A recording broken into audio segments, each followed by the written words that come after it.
Hey there, Ben Z with a Digital Performer quick tip.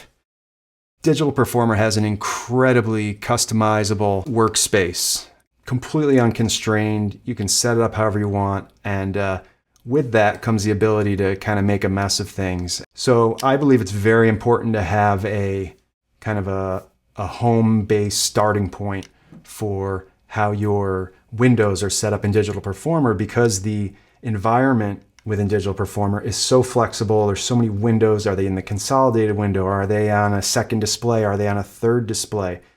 And that's great. Very, very unconstrained workspace that one can have. But I think it's also very important, and this has been very helpful to me. I always have a shortcut keystroke, which for me is Control Option Command Shift. So handful of keys, Z. And that gets me back to sort of my home-based starting point, which is set up through here, window sets. And then you can save your window sets. And here's the one I was just speaking of. Right? Starting point, window set. So let me show you how that works. So basically, let's just make a mess of things here.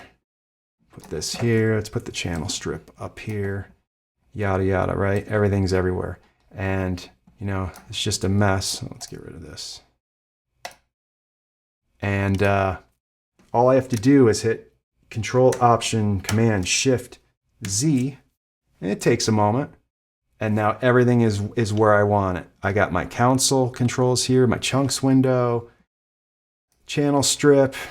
Everything is very happy where it is. And you basically position everything exactly where you want it.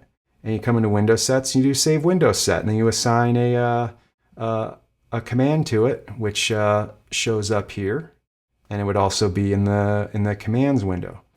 And you know, it's the little things, because otherwise, you know, you're like, okay, let me put my mixer window here, and get my channel strip positioned right. And now, you know, with all this stuff with I'm in Sequoia, right? It has all these great features for, you know, when you go out to the edges of things, it positions them. And, you know, I've had a bunch of times in Sequoia where I'm like, I'm gonna put it right here. And then it's like, oh, you know, I didn't mean that. And then you can kind of, no, I don't even need to do that. Just go like this, Command Option, Control, Shift Z, boom, back in business.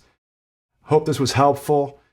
Have at least one setup with a shortcut that's readily available to you so that you can bring your workspace into its sanity amongst all the insanity of your day. All right, have a great day. Thanks for checking this out.